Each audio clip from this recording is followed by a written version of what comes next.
So what we're going to do today during this special hangout is we're going to build a couple of subtractive synthesis patches using a modular synthesizer. In this case, the Arturia Modular V, which is built off the original big Moog system. So what I recommend in any time you're learning a new instrument, the first thing you want to do is zero it all out. Make a preset where you get rid of all the cables and turn off the pulse width modulation and all the funky little things that are going on in the patch. Wipe it all out and then save it. So I've already done that. I made my own little bank and I made a template and I called it blank synth. This is a quick way to get everything turned off. So now in this case, a really fun way to embrace modularity is the fact that any output can kind of get patched into any input and you might find really cool results. One thing that I find really fun in the interest of sound design is to not think about notes anymore and to just think about sound. So a way that I can really embrace that and let that happen is by turning on the VCA and just cranking it up and just patching shit into it and not worrying about note triggers and envelopes and stuff anymore. So an easy way that I can do that, this is my VCA envelope here. I can actually trigger my VCA envelope with other stuff. I could use the sequencer. Another thing that's really fun, just for an easy demonstration, is I could just use LFO2's sync, this time right here.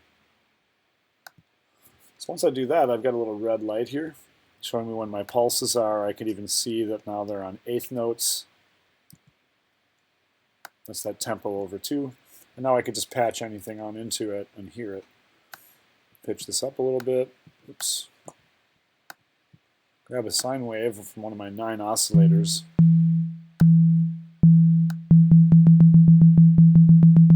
So this is simple.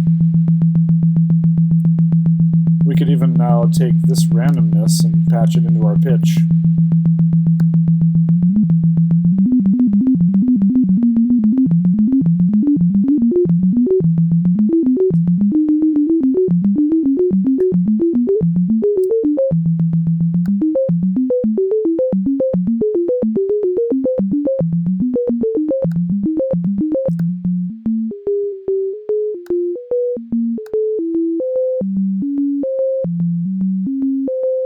This is just an experiment.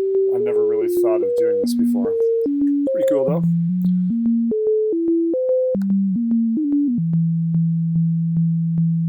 You'll see how when I adjust these little nuts, it sets the modulation depth.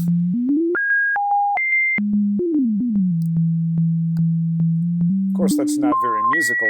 Oops, not very musical sounding because it's just purely random.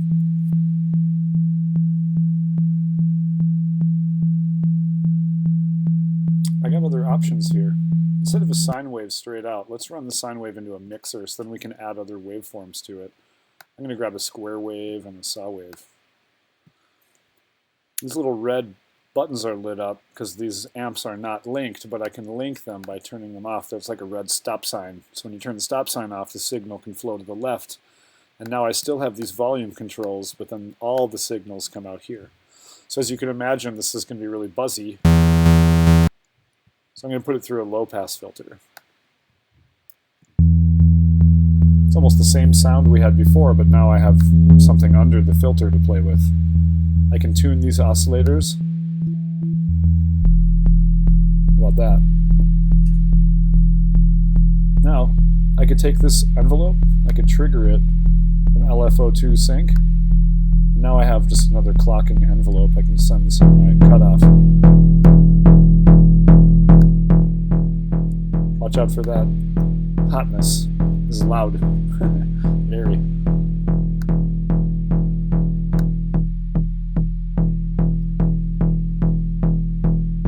So I want some pitch.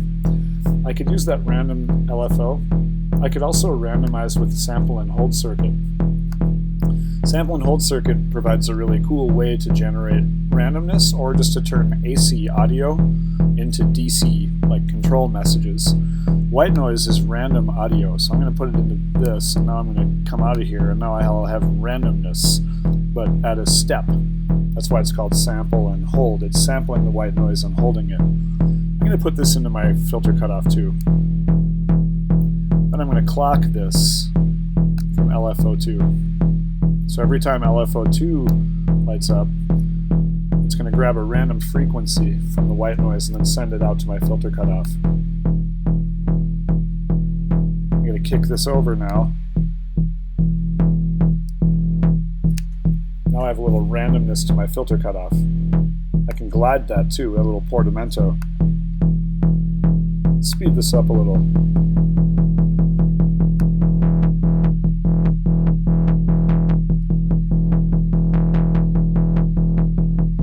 It's pretty tight.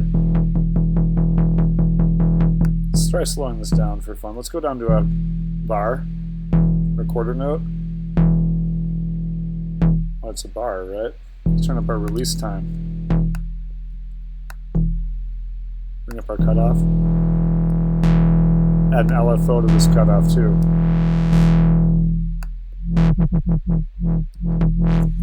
The neat thing about this LFO is that it has a built-in envelope.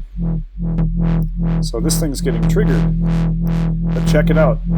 It's being triggered by the note on message. This built-in envelope that works for this LFO only can be triggered by the note message. It can't be triggered by LFO2. So we're in a pinch because I want this envelope to control the depth of my LFO. So what I'm going to do is instead of running this LFO straight into the filter, try to follow it, I'm going to run it into a mixer channel. I'll even run it into one of these linear mixer channels. This is best for control voltage. And then I'm going to come out and I'm going to go into its target. But now I have a gain stage.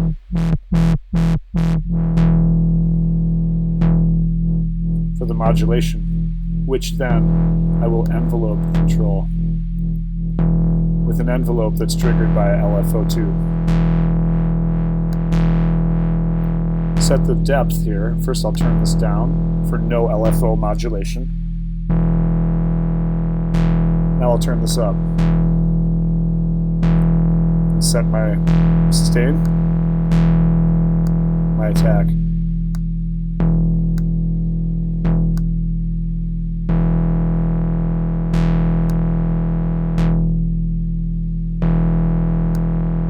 LFO2 sync, we're doing it, super close. I dial this thing in.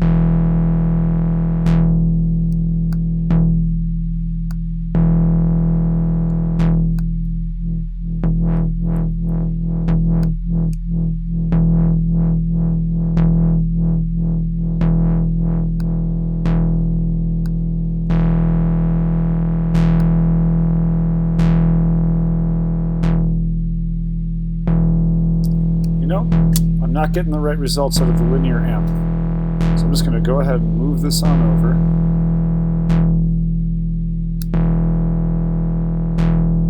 Move this on over. And then move this on over, which I will need to do from here. Just going over to an exponential amplifier. I'll just have better luck maybe programming this. There you go.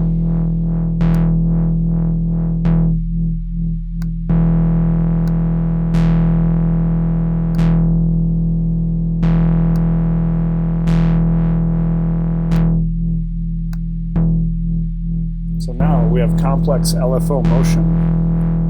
It's attenuated by an envelope. So now we don't have to really have that thing hitting all the time.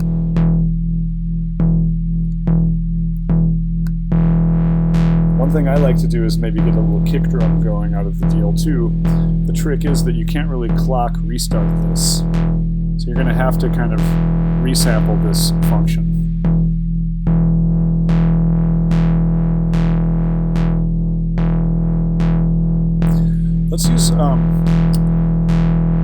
Let's change up the rate of this LFO a little bit. Let's randomize it. I'll maybe just take this and go right into frequency.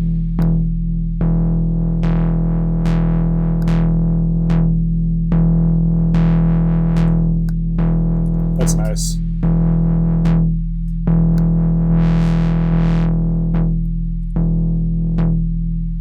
This is cool, right? So we've got a whole big mess of random beautiness happening here.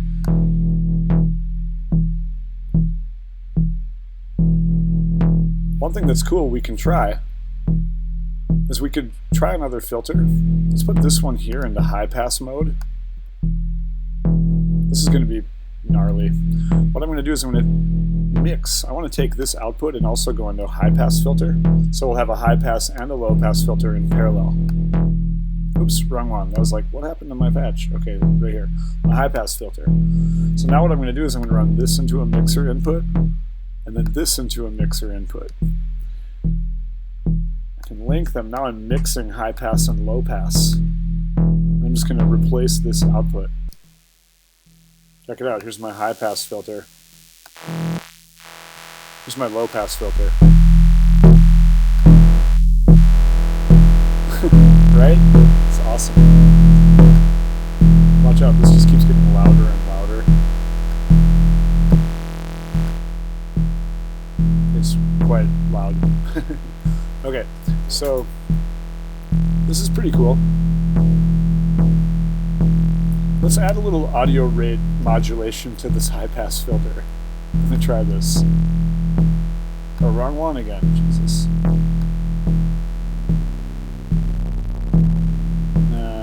Pitch it up. It's like ring modulation. I'm making this filter move really fast. Let's try a different model. Let's try a bandpass.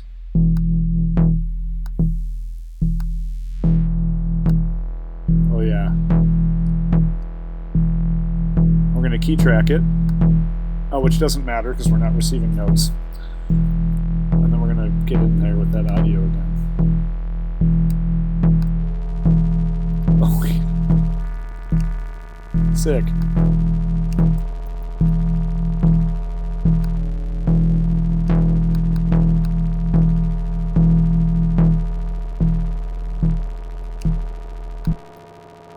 So I'm applying audio rate modulation to the cutoff of this bandpass filter, just for fun.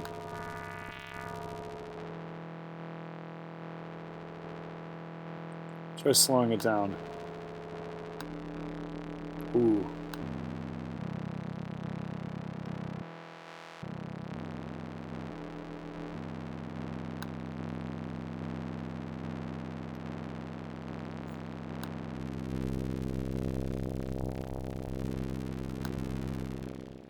Wow, this is fun. So now I can mix in the bass.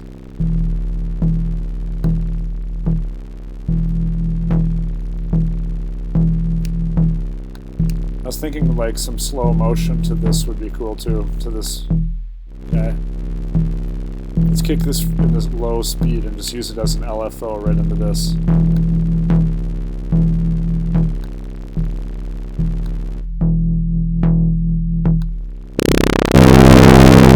Oh, hi.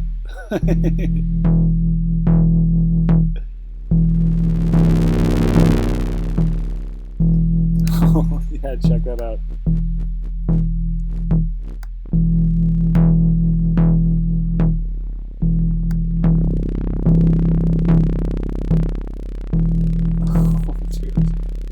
So, you know why I was leaving this filter in the middle open? Because I was thinking how cool it would be to have a filter right before the mains. So this is like a low pass for the master.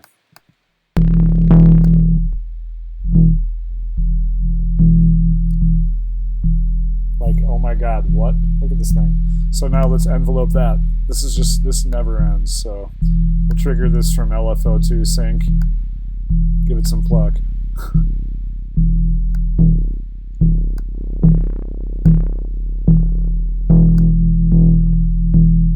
I've gone way off the deep end with this thing, but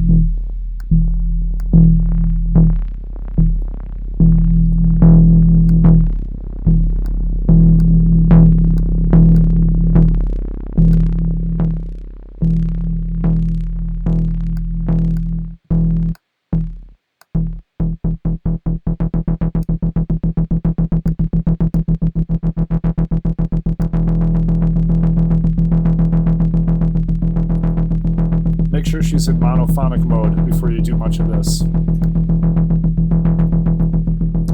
Let's try that randomness on the pitch again, just for fun. I'm going to go into the driver for all of them.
Just happened.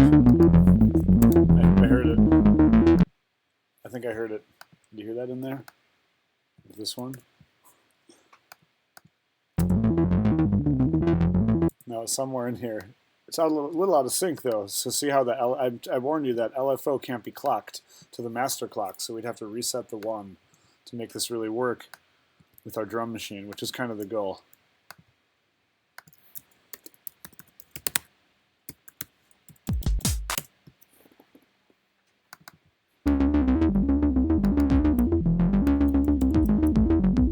Oh yeah, hold up. Oh, I did this so fast. I forgot I was at 146.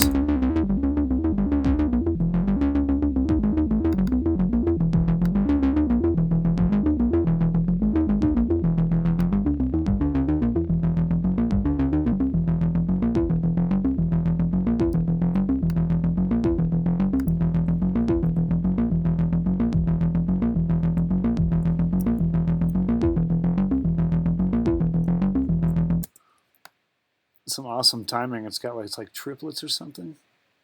Probably rewarp that, but yeah, it is triplets. Yeah, you know, I must have had that LFO on the modular in triplets, didn't I? I sure did. Or dotted eighth notes, tempo times 3.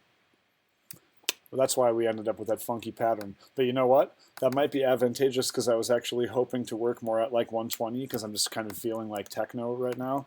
So this could be just right. 106. Let's try it.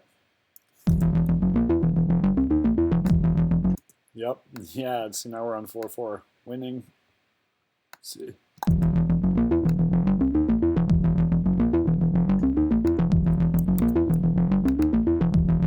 Yes, you know, this is going to be awesome.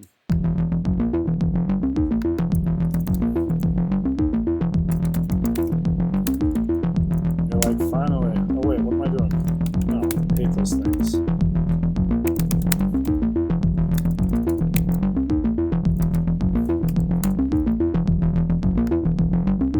I'm just having fun, okay? So leave me alone.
fun. So yeah, I could just do this forever, but I'll stop. But I don't know, I think really the modular workout was pretty good. I think we had a good one. Made some pretty cool sounds with that.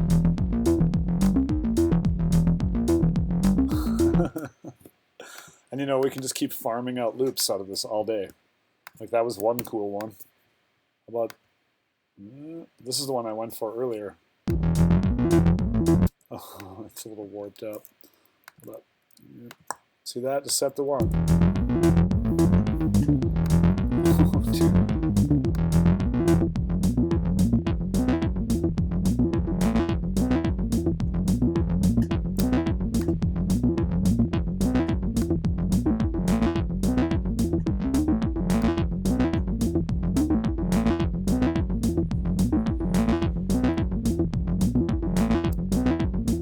I mean, dude, it's insane.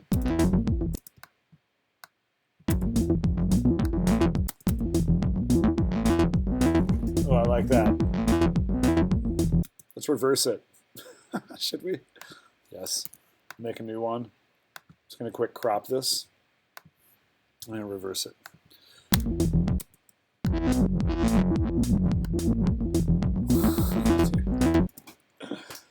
Oh, man. Okay, well, so that's my modular V hangout.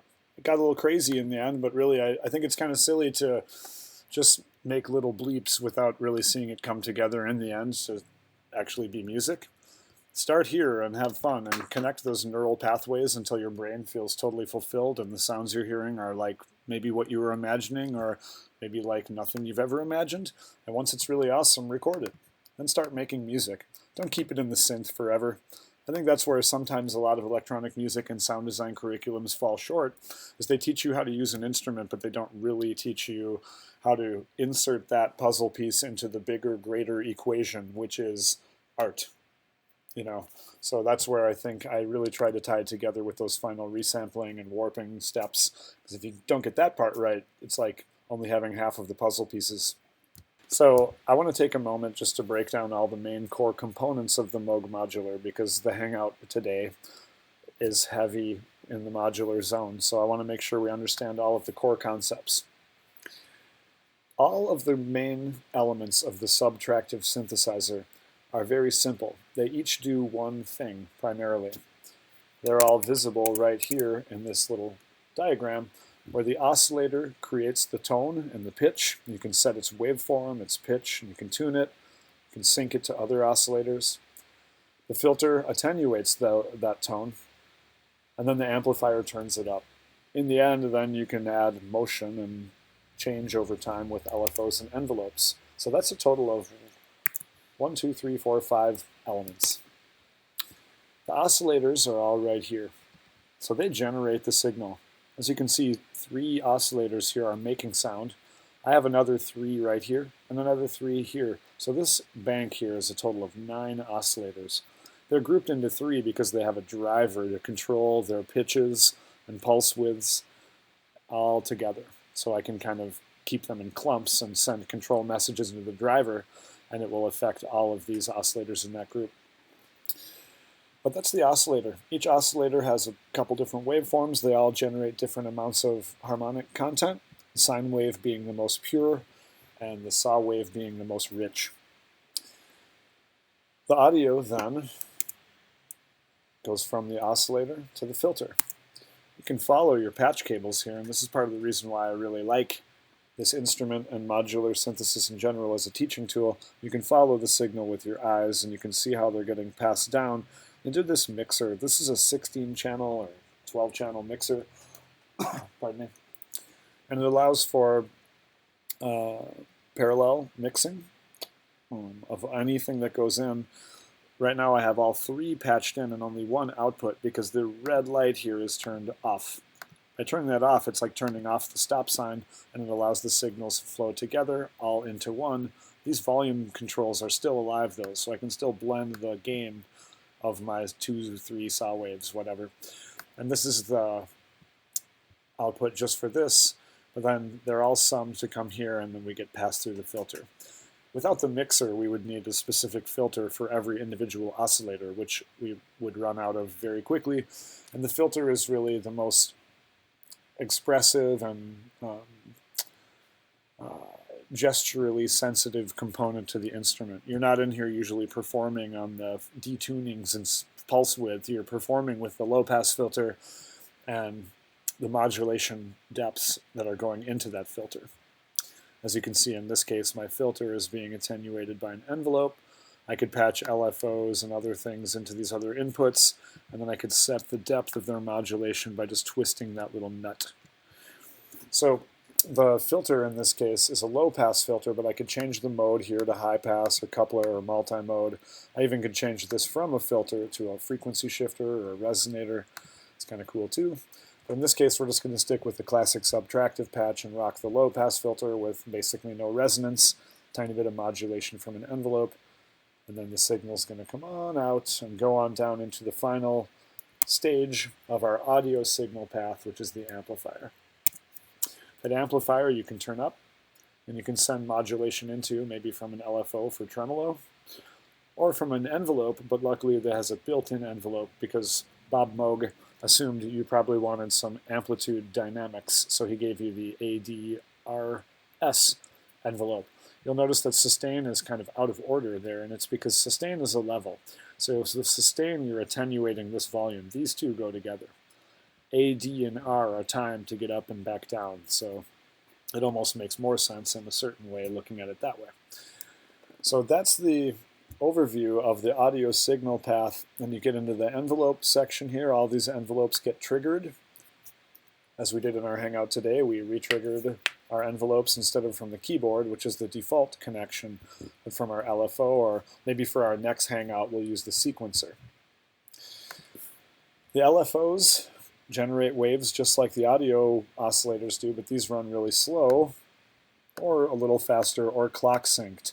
The readout that this shows as tempo over 4 or 5 or 1 or 2 will change to milliseconds if you're in mid-speed, or pardon me, hertz.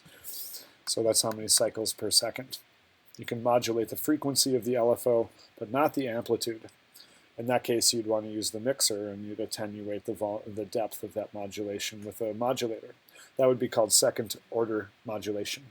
Otherwise, the LFO does have its own little built-in envelope for delay and fade-in to the amplitude. That can help keep the LFO from sounding too annoying, basically. Keep it from only happening after the note has been sustained for a little while. So LFOs and envelopes generate modulation to filters, oscillators, and amplifiers. That's the map for the subtractive synthesizer, and it's really easily visualized inside of the Moog modular. So this has been James Patrick with Slam Academy. Hit us up for more information about any of our courses online in Ableton, sound design, DJing, or other exciting topics. Peace.